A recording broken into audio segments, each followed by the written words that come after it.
Hey everyone, welcome to another G News update.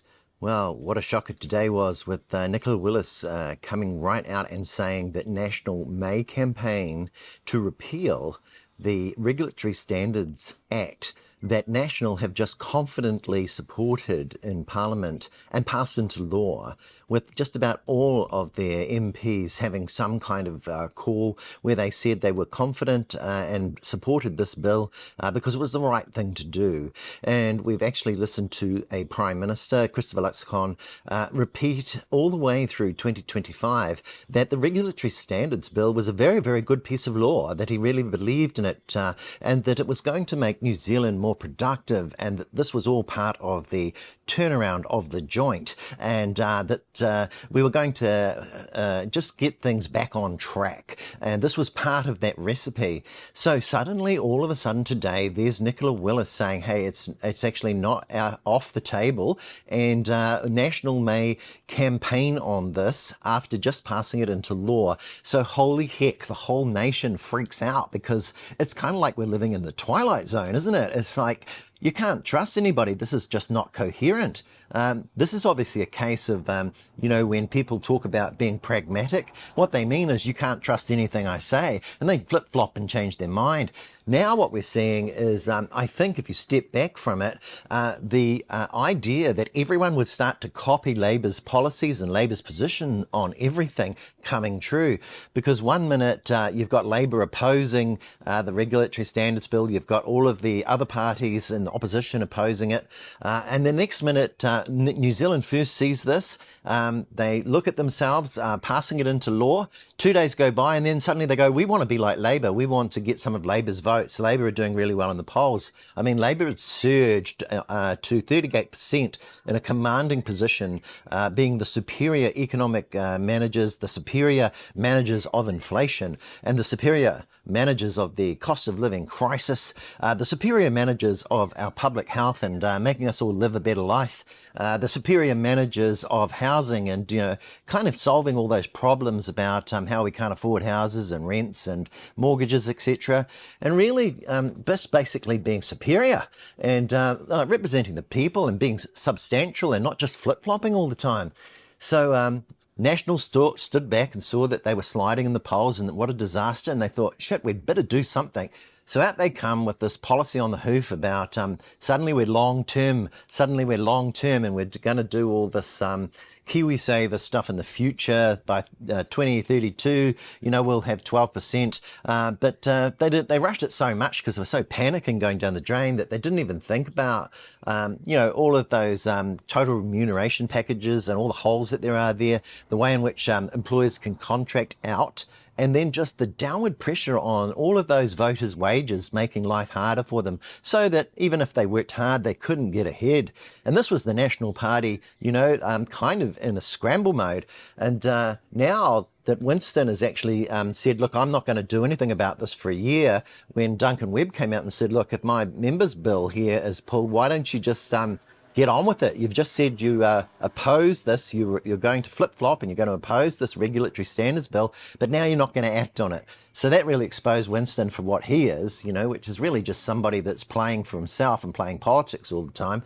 And now National are in there just the same, saying, hey, look, we're going down the drain. We're going to have to do something. Let's flip-flop and support the Regulatory Standards, the repeal of the Regulatory Standards Act.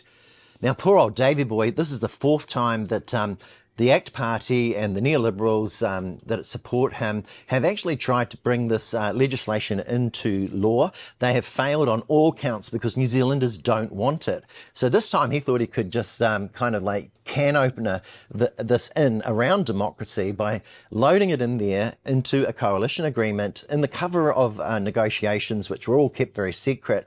And Christopher Luxon would fold because basically all he was there to do was to actually be the Prime Minister at any cost. So he was very weak when it came to negotiations, and now National are now saying we opposed it all the time, and despite saying in public that we support it and it's very positive. So if you're a member of the public and you're listening to all of this, what can you do but just say, look, I cannot trust anything that the National Party says, because they're lying to me, to my face, about their support for this, and then they're saying, well, it's all very stable. In the meantime, they're backstabbing ACT right now and saying, it's all very stable. It's never been more stable than this. But they're going to repeal what they just said that they supported.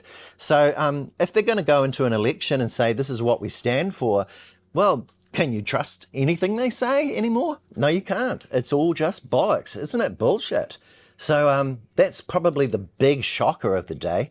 Other news that came out today was that there had been a complaint laid by Lady Tuatai Moxon over at the United Nations at a special committee there about the eradication of racial discrimination.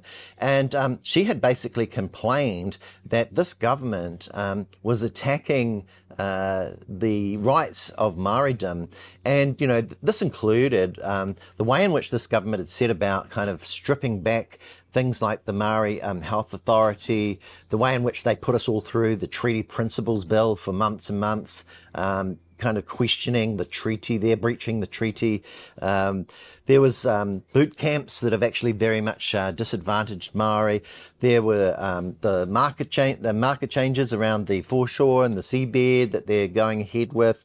And there's many, many other examples. For example, the way in which this government suspended Te Pāti Māori for weeks and weeks and weeks without any kind of precedence. It was just kind of like a kind of racial punishment, I think, singling out people with a different shade of skin and saying, look, you're going to be punished much more than anyone else in our history for similar transgressions within the House.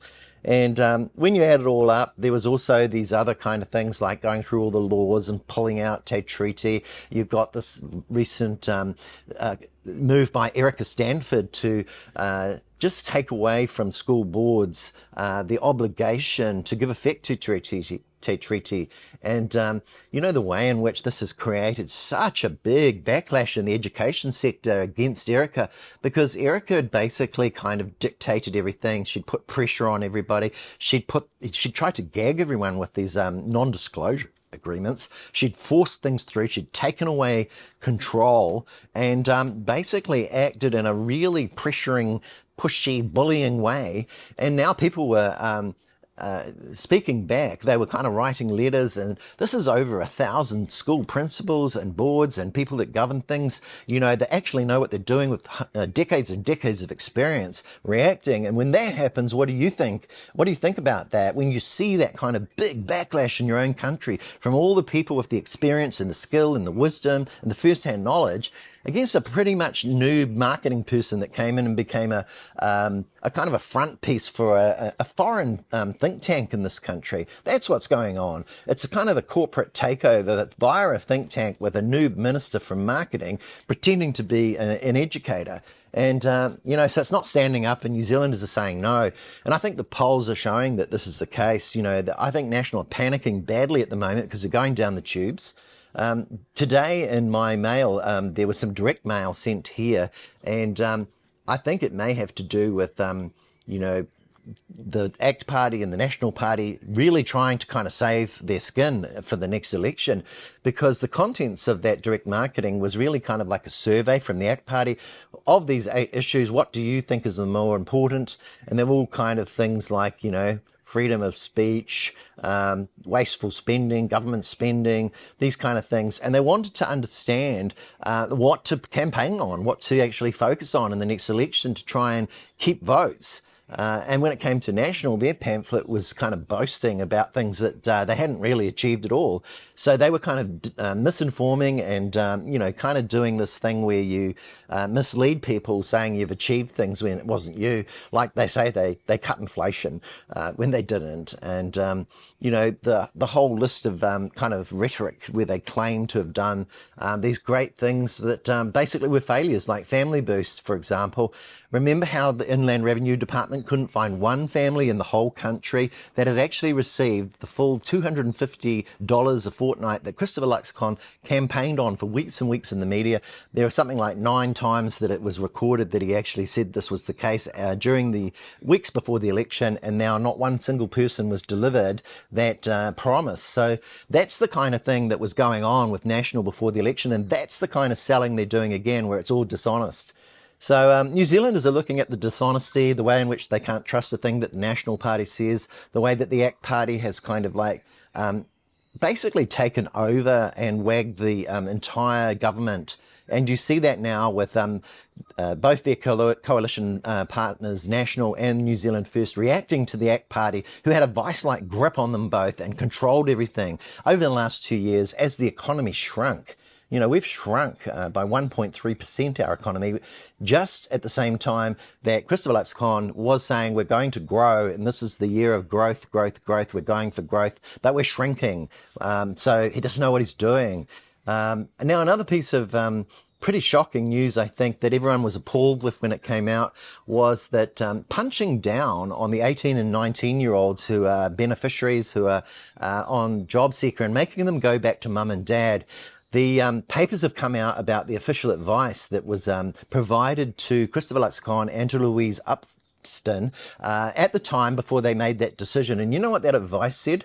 That advice said, if you do this, if you go ahead with this policy of yours to punch down, what's going to happen is you are going to create even more long-term dependency on welfare, on JobSeeker. You're going to push people, that's what the evidence says, into spending years and years on the benefit. Not only that, but you're also going to put people in a situation, some of them anyway, where they are forced to stay with parents who may be abusive. So you've got people being abused and in violent situations, being forced to stay in those situations by the government.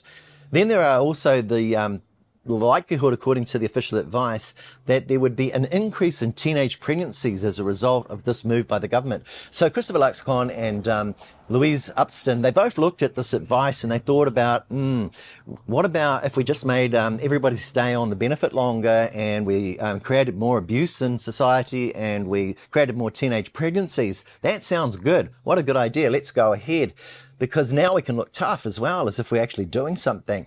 So that's the reality of this government, and what it really does is it tries to sell a front that it's actually doing something good here and saving money, when it's actually making things so much worse. And the Labour Party have been trying to tell everybody for a long time, this government is making things worse, and we are going to have to fix it all up after election 2026. So there's another example of it today.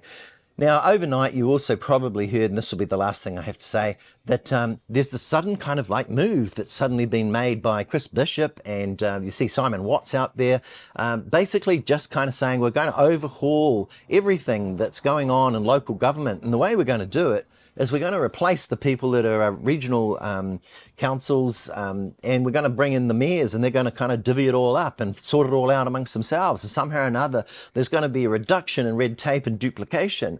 But in actual fact, what we're actually seeing here is a clearing out of environmental protections and the governance and monitoring of things that keep the environment good, that we need in order to do things, you know, like plan properly, so that when there's a big flood as a result of climate change, people don't lose the house, the property, everything, you know, for years and years and decades, and the consequences flow onto us. So if you don't want to do any of that, and you want to just spread it all out, and you want to kind of weaken protections in the environment, if you want dirty, muddy rivers, if you want dirty, polluted water, then what you do is you get rid of all the councils that have a regional responsibility for this, and you reform it. So I think what we're also seeing is Mr. Little down in Wellington, the new mayor, he spoke out and said, look, you're also seeing this massive move to stop Maori representation that's actually required under treaty settlements. So, you know, this is a government like Chris Bishop just moving in on Maori again and kind of like undercutting Maori representation. And, you know, it's going to be going through some consultation. There's going to be a messy process here. There's going to be some mayors that are for it. There's going to be some that are against it. But one way or another, this is bad for the environment. It's bad for Maori. It's bad for us as well. So it's all bad, isn't it? And it's all sudden and it hasn't really been campaigned on. So it's kind of like a knee-jerk reaction.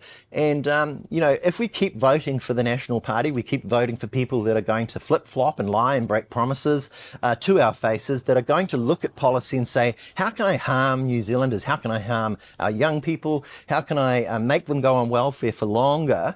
And how can I just spend all this money? How can I support Davey Seymour in the coalition, and then when it comes to an election, campaign against the very thing that I've been saying I support for all those years? So that's this coalition. If you trust that, if you want that, and you want to keep voting for that, that's up to you. But I think the majority of Kiwis have seen enough, and they go, look, no, that's poisonous, isn't it? That's really bad for us all. Let's get back to something we used to have. Increasingly now, and on G News, you start to see, we've realised it was the global pandemic, not Jacinda Ardern, that was the problem. It was the pandemic that hit the whole world and caused inflation. It was the pandemic that affected all those economies. It was the pandemic that meant everyone had to go into the lockdown. We actually went through a couple of years without a vaccine. So what do we do during that time? Well, we succeeded on the world stage. Then we managed our way out of that situation. But everyone had more crime. Everyone had more issues, when it came to unemployment. We had inflation coming down. We had a cost of living crisis. These patterns were in all sorts of countries all around the world, and we actually had a National Party campaigning and surfing in on that resentment that was built up over this period of time, which was pretty unfair. So now it's time, and I think people have realised that we had a great leader in Jacinda Ardern who was managing poly-crises. We had the volcanoes going off, we had the terrorist attacks, we had all sorts of problems with cyclones, etc. at the same time as a global pandemic. Then we had the big economic shocks. She left because she was mentally exhausted, and Chris Hipkins stepped in and did a pretty bang-up job for about 7 months, but they were never going to win when there was this big slide of resentment. But now, look, this vote for change has resulted with a bunch of crooks and liars who are actually damaging our country deliberately, who are actually not to be trusted, who have done so much wrong to so many groups and communities that we can't carry on doing this for another 3 years. And we all know that. So come on, New Zealand, let's vote these guys out. It's a one-term government. And that's all I have to say. Have a wonderful afternoon. I'll talk to you all again soon.